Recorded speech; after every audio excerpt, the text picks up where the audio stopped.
Galerinha, cara, presta bem atenção no que vai acontecer para que tu não tenha a falsa impressão que eu tive quando eu comecei a aprender prismas óticos.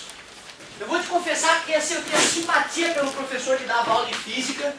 O cara era didático, mas eu não sei o que aconteceu naquele dia que eu olhei para o quadro e pensei, meu Deus, é o fim. Estava totalmente iludido, coitado do professor, achando que era algo difícil. Eu, né, na ocasião, achando que era algo difícil isso aí. Então, vocês não podem se iludir, não. Tem que ter bons olhos para olhar para a brincadeira. Como assim, professor? Prisma ótico? Na verdade, é um prisma, e lembre-se que um prisma é um sólido geométrico, né? Então, tu tá olhando o corte do prisma. Ele sai do quadro, tá vendo? Ó?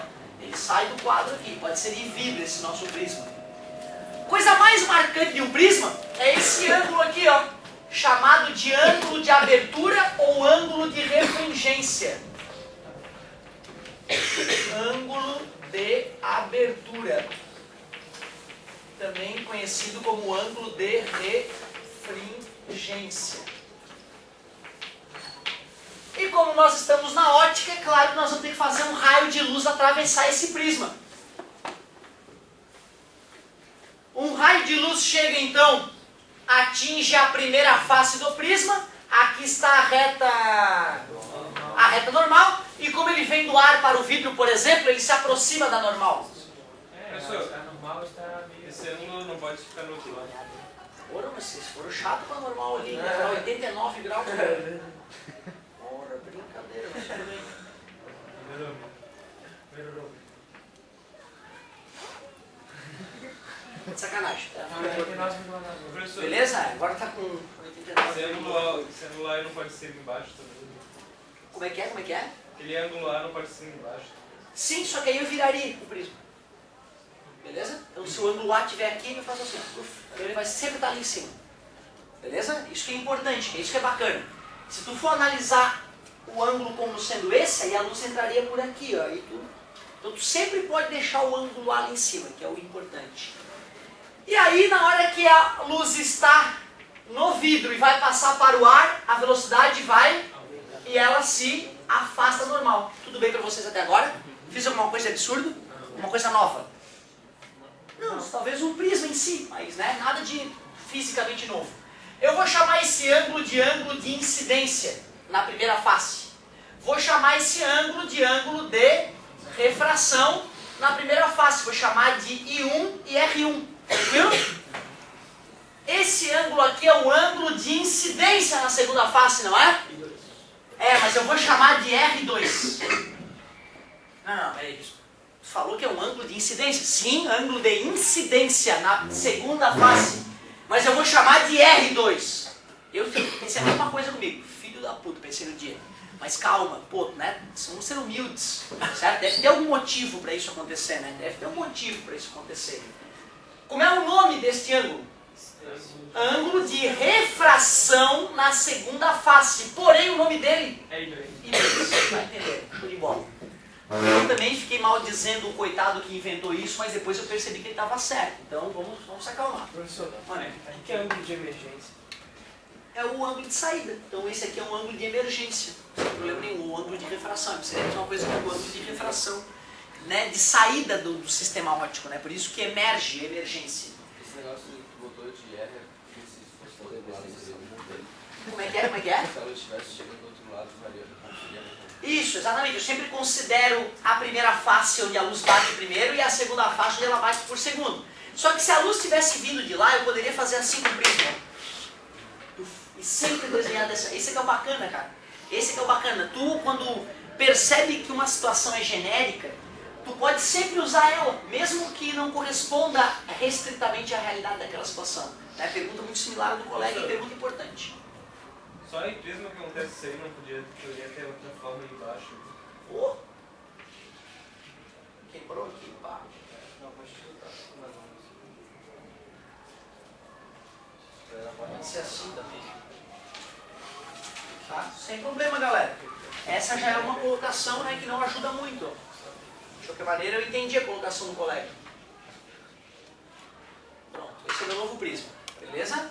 certo? Como ele não está passando ali por baixo, não muda nada.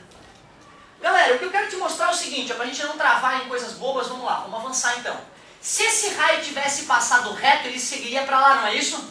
Tu concorda que esse aqui é a diferença angular entre o primeiro raio e o raio refratado dentro do prisma? Vou chamar isso de ΔI. Pode repetir. Sem problema, o raio se tivesse passado reto, continuaria nessa pontilhada aqui. Mas ele mudou de direção, esse é o raio. Então existe uma diferença angular entre o raio original e o novo raio. E a diferença angular é aquele ângulo. Eu vou chamar de ΔI, desvio na primeira face. Como é que eu posso calcular o desvio na primeira face, será? Parabéns, cara. I1 menos R1. Porque o I1 é esse ângulo todo, ó. Como o R é aquela continuação, esse ângulo que é o delta é o total I1 menos essa partezinha, R1. Legal. Concordas que essa é a direção do raio emergente? Esse ângulo, como é o nome dele? ΔI. O que é o ΔI? Qual é o significado do ΔI? Desvio que o raio sofre na segunda face. Como é que eu calculo esse ΔI? I2 menos R2. Tu entendeu a mudança dos nomes? Se os nomes não tivessem trocados, o ΔI seria I1 menos R1 e o ΔI seria R2 menos I1. Já mudaria a maneira de calcular o delta, por isso que os caras organizaram dessa maneira. Galera, é difícil calcular o desvio na primeira face e o desvio na segunda face. Meu Deus! Outra. O raio chega com 30 graus, aí de repente ele está com 45 graus. Qual foi o desvio? 15 de 30 para 45. 15. Viu, cara? Só que quando o cara não olha os números, olha só esse desenho. Meu Deus, letra grega. Pá, ferrou. É assim que o cérebro enxerga. O cérebro ele é bobão para algumas coisas. Ele é genial para outras. Então tu não pode deixar o teu cérebro achar que esse desenho idiota é difícil. Certo? Não pode. É ridículo até agora. Aquele dos pontilhados juntos é a soma do grão. Parabéns, cara. Essa aqui não é o raio que chegou? Esse aqui não é o raio que saiu? Isso aqui não é o ângulo entre eles? E já que houve um desvio ΔI na primeira face e um desvio ΔI na segunda, o desvio total é a soma dos desvios. O delta, que é o desvio total, é o ΔI mais o ΔI. Isso é tudo delta, é que esse é o minúsculo, aquele é o maiúsculo. Certo? Tranquilo? Então desvio na primeira face, desvio na segunda face e desvio total.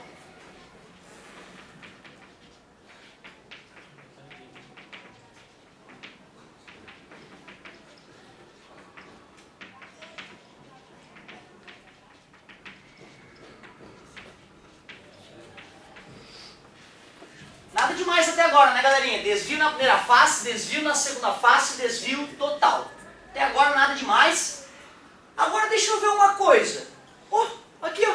Isso aqui não é um triângulo? Quanto é que é a soma dos ângulos internos de qualquer triângulo? Ah, então eu vou dar um jeito de descobrir quanto é cada um desses ângulos internos aqui, ó. E vou escrever uma equação para relacionar esses ângulos de baixo com o A. A reta normal é 90 graus, não é isso?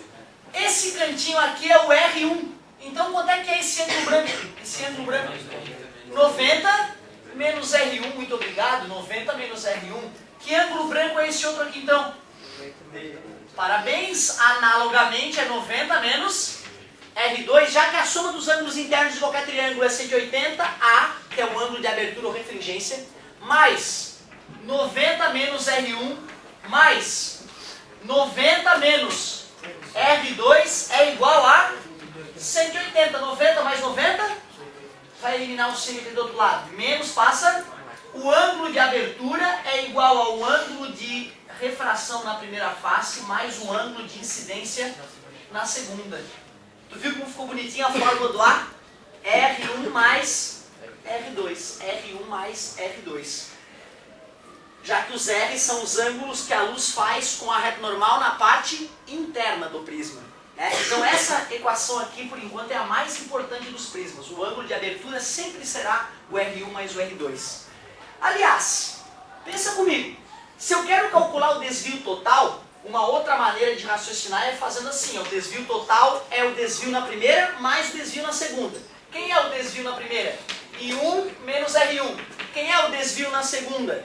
I2 menos R2. Vou aproximar os Is, fazendo I1 mais I2, e vou aproximar os R's. Posso até colocar o menos em evidência. Vai ficar assim, ó. Só que quanto é R1 mais R2? É o A. Então uma maneira de calcular o desvio total é pegar o ângulo de incidência na primeira face, mais o ângulo de refração na segunda face, lembra a prova dos nomes, complicado, né? Menos A, que é o ângulo de abertura. Acabou. Deduzir todas as equações para prisma. Deduzir todas as equações para prisma. Que ferramentas eu usei? Eu usei que a diferença entre dois ângulos, o de chegada e de saída, é o desvio, uma ideia muito básica. Usei a ideia que o desvio total é a soma dos dois desvios, ultra, super básica, mega, ultra, power, plus, e que a soma dos ângulos internos é igual sexto ano. Sexto ano, as criancinhas sabem disso. Então tu vê, cara, como que ideias idiotas podem se transformar em equações que podem assustar marmanjo barbado por aí, certo? Mas pensa bem, cara, o problema tem que deixar claro quem é quem, tem que usar tua matemática básica para botar no resultado a letrinha e pronto. Tá? Então não se deixem assustar pela quantidade bizarra de letras que apareceu.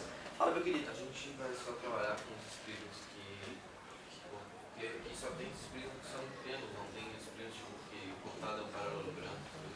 Pois é, cara, aí que tá. Qualquer prisma, se tu for analisar ele nu e cruamente, tu sempre pode imaginar, né, um triângulo formando entre as duas faces e o raio de luz.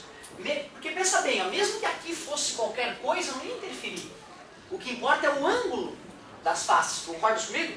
E outra, eu particularmente, primeiro que assim, a prisma é uma coisa rara de cair. Uma coisa rara de cair mesmo. E quando cai é um clássico. Tanto que assim, no ano passado, quando eu dou o segundo ano lá pra galera no Energia, quando eu vou dar o terceiro ano eu já fico sem questão de prisma. Porque eu já resolvi todas as que existem de prisma com eles no segundo ano. Aí chega no terceiro ano, a galera percebia aquela questão que a gente já fez ano passado. Ficou até meio ruim para arrumar questão para a prova. As próprias questões dos vestibulares, para dar números bonitos, tem uma certa gama de resultados que tem que se encaixar aqui, né? Então até os resultados se repetem de uma questão para outra. É bem esquisito mesmo. Galerinha, olha só. De prisma, então, o que eu preciso que tu saiba? Eu preciso que tu saiba o nome daquele ângulo, ângulo de abertura e refringência, que tu saiba ângulo de incidência e ângulo de refração na primeira face, ângulo de incidência e ângulo de refração na segunda face. Essas fórmulas aqui, essa aqui e essa aqui, são fornecidas no vestibular. Agora essas aqui não obrigatoriamente, porque elas são muito básicas, né? Ângulo de chegada mais ângulo de saída. Ângulo de chegada menos ângulo de saída para calcular o desvio, aí eles não fornecem. Só tem uma situação interessante que vale a pena a gente alertar vocês, uma situação que torna a coisa mais fácil do que está, que é o caso desvio mínimo. Esse caso desvio mínimo eu quero te mostrar na sequência, e aí vou fazer uns exemplos para ti, para que tu possa arriscar uns exercícios. Então começamos o nosso estudo de prismas. Galera, não custa lembrar que na entrada e na saída da luz no prisma tu pode aplicar aquela lei, isso, N de chegada vezes igual a N de saída vezes seno de saída. Isso acontece também na entrada e na saída. Se bem que em questões de prisma, o comum realmente é só usar as equações de prisma mesmo.